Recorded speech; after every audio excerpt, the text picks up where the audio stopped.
Hey everybody, welcome to a double feature. This week we've been looking at Crouching Tiger, Hidden Dragon, directed by Ang Lee. And now it is the time of the week where we get to sit down after spending a whole week talking about this film and actually discussing on YouTube what we have to say about this film to each other. Okay, hey, so I have a question based off of your review.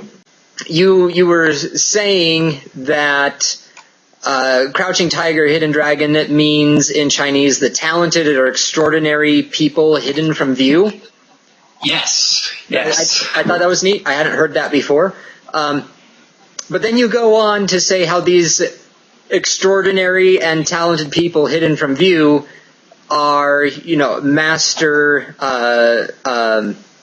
Bai being one of them. But he's like the main character of the film. So how is he hidden?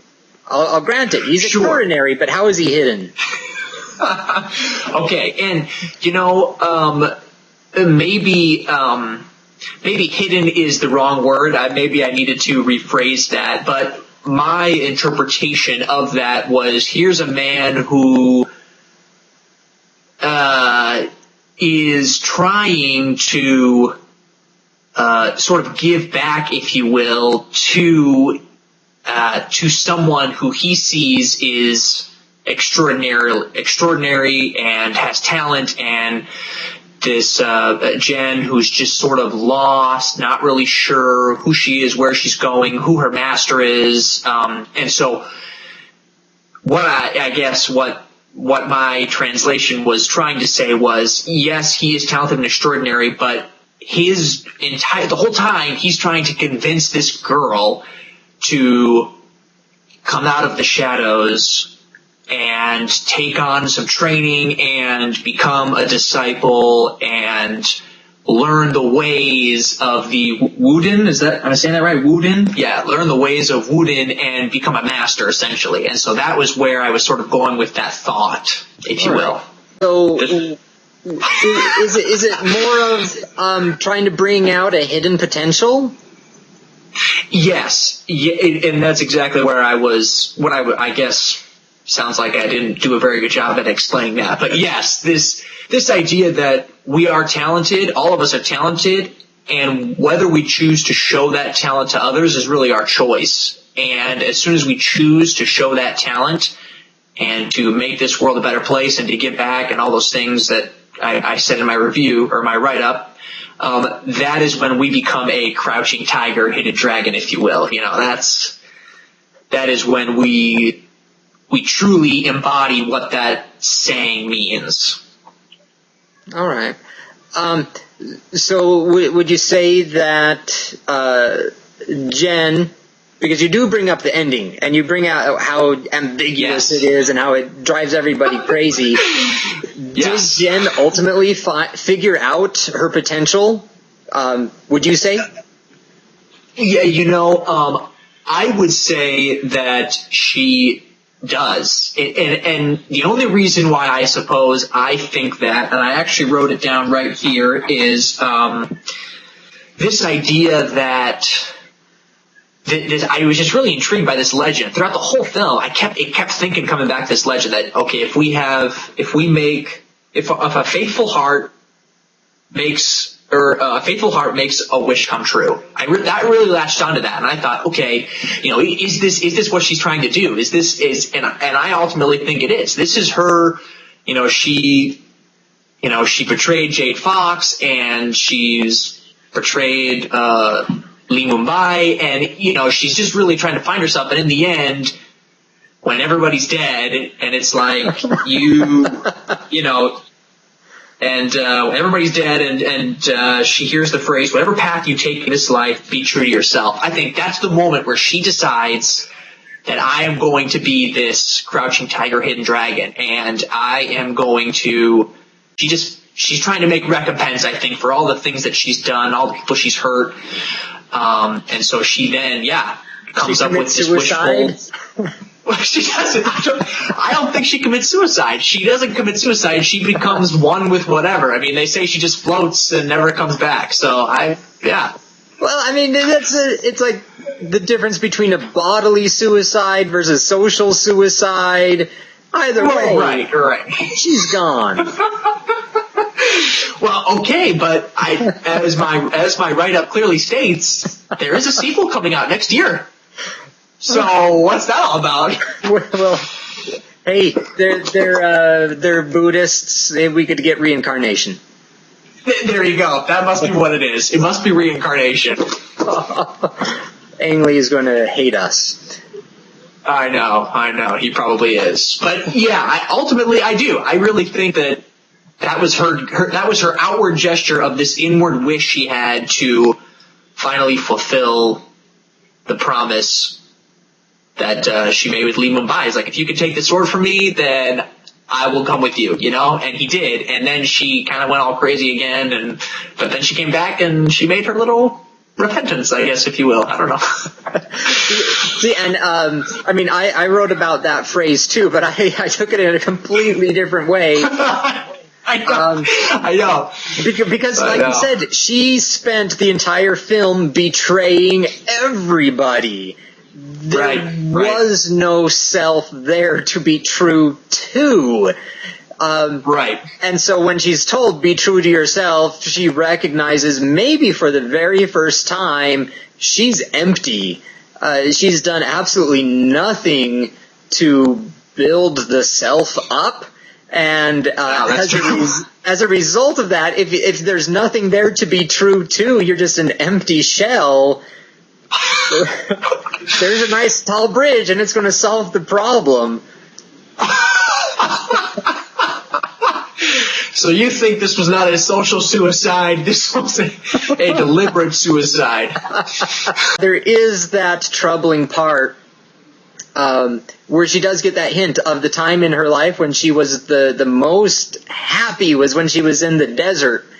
And she says right before throwing herself off that's what she wishes beyond anything. I don't know. Maybe it's that recompense saying, if only I had gone back to the desert when I had the chance, the first time or the second time or the third time.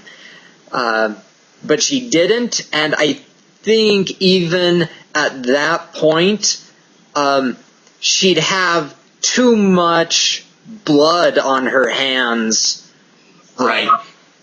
For these people who sacrificed their lives for, especially Master Bai, sacrificed his life to save her, and she recognizes maybe for the first time that she was completely ungrateful, and I don't know if she could even live with herself after that, and so maybe it's too late for her to go back to the desert. Okay, interesting. Okay. Yeah, I totally did not see that. But I can see where that would make sense. That would be a valid thought. Yeah. But yeah, anyway. I totally did not go there. I went the complete opposite direction. See, you have the hope for humanity. I'm here to call it all into question. Yeah, that's probably true. And actually, that is a great segue. If you don't mind, I got a great question for you. All right, go for it. So you are saying that, okay, the beginning of the film, Lee Mumbai, he's meditating, he's enlightened, he's going through enlightenment, whatever, and he realizes that nothing. I mean, everything he's believed in, everything that he's been trained, everything he's been taught was a waste, and there's nothing. So, I was very surprised by that interpretation because, I mean, why didn't Lee Mumbai commit suicide? I mean, if there's nothing, I mean, that's a really broad, I mean, that's almost a dangerous place to go. I mean, when you realize that this thing you believed in forever and ever no longer is true, it just doesn't exist, I mean, that sends people into suicide, or people don't take that very well. So I was curious how you got there. I mean, that's a really big assumption to go to. Yeah, well, I think, how I got there was just what he stated there at the very beginning. I went there, I had the deepest meditation, and nothing. There's nothing there. So he's like, I'm retiring. I'm getting out of the game. I'm doing this and this and this. He's getting rid of the sword because he doesn't want it, doesn't need it, because it's just empty for him. I want to know where your hope is. Where's your hope for humanity? My hope, and this is sort of what I was trying to say in my write-up, his hope is in Shulin. Right. He desperately wants that relationship. He recognizes he has feelings for her, and she recognizes that she has feelings for him. But the difference is, one, he's never tried explicitly stating his feelings for her. So that's true. He comes out and says he lacks the courage to just say it. But then she lacks maybe the will to reciprocate those feelings, because she, right up until the very, very end, is all about reining those emotions in, and keeping a control on them, and she still wants to be the warrior throughout the entire film, and he's not that interested in it. Yeah. And so I was just going to say... Oh, sorry, go ahead. But I think, that's what makes the scene, as they're sitting in the drab room, so fascinating for me for the entire film, is because he actually touches her and it takes her completely off guard. She does get a little flirtatious, but immediately she's withdrawing, and she can't look at him, and he can't look at her. But everything that he's doing in this moment is screaming longing, and he wants this relationship, and he wants to settle down, and she doesn't want to. She's all about the mission, and we have this debt to fulfill. And they can't connect, and unfortunately the only time in the world they can connect is when he's dead. But then I think that's why Lean gives that line, "Be true to your heart." I think she's mostly talking to herself, and I read it as sort of a reprimand. She needed to be true to her heart beforehand, before all of this happened. And because she wasn't, she lost the man that she loved. Yeah, and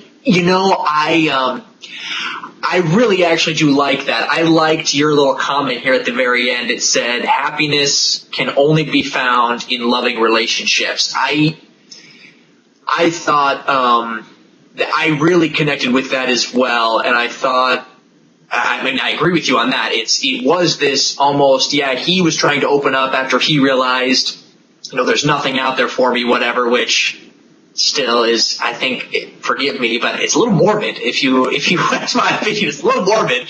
But anyways, what can I say? I know.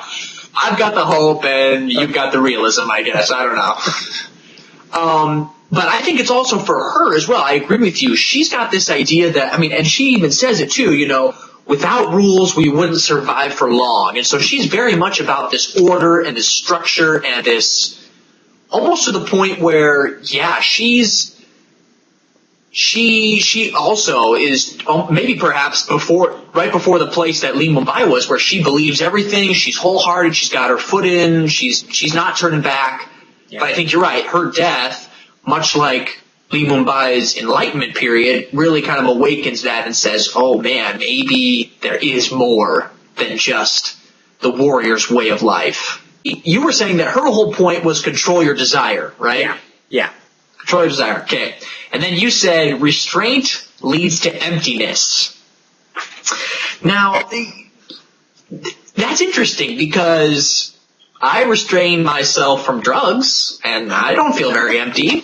And I restrain myself from all sorts of things that I restrain myself from chocolate pudding because it does not give me a very happy stomach. So, I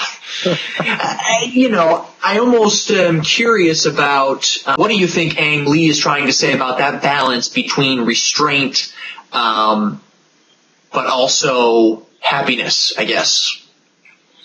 See, I don't know if the film answers that, because on the one hand, there's Shulin, who has that ultimate restraint, and right. She ends up losing the man she loves. She never is able to tell him up until he's about dead that she loves him.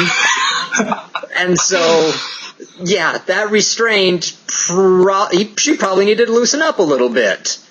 Right. But then there's Zhen, who was so completely out of control. There was no restraint there at all. And as a result, she ended up ruining everyone's life. I mean, hers included. Also true. And as tempting as it is to point to Master Bai, we can't, because he recognized that both worldviews were wrong. He didn't want the super restraint of Shulin. He didn't want the complete abandon. In fact, he completely rejects the abandon of Zhen. But I don't think ultimately he's able to synthesize those in any meaningful way, because neither side would budge, and he's just sort of trapped in between the two. Right. So, for the film, I don't think the film answers it. Maybe that's why we need a sequel. Yeah. It's just as ambiguous as the ending. Yeah, because, I think that's one of the great, mysteries is, where is that line? In reality, everyone's got their own line to draw. And I like that Ang Lee leaves that open for us. And I actually really liked the ending. I know I was watching a couple of interviews with Ang Lee before this, just a couple days ago, and everyone's just like, what does the ending mean? What's going on? And I actually liked that he didn't answer. I liked that he's like, oh, I want you to figure it out. I want you to think about it. What do you think it is? I like that. Okay, so what do you guys think? What is the ending of Crouching Tiger, Hidden Dragon really about? Is this ultimately hope, or is this social suicide, if not the real thing? Because she just realizes she's an empty shell. Go ahead and leave us a comment below. Tell us which side you agree with and anything else that we happen to be talking about. In the comments below, you can also leave a comment for us on our Facebook page, on Twitter, or even we're getting a Google Plus site up. And also, as always, go to our website at www.adoublefeature.com, read our write-ups, post in the comments, tell us what you think, and come back tomorrow to find out what the new film for the week is going to be. And as always, please subscribe if you like what you see here and you want to keep joining us on these conversations.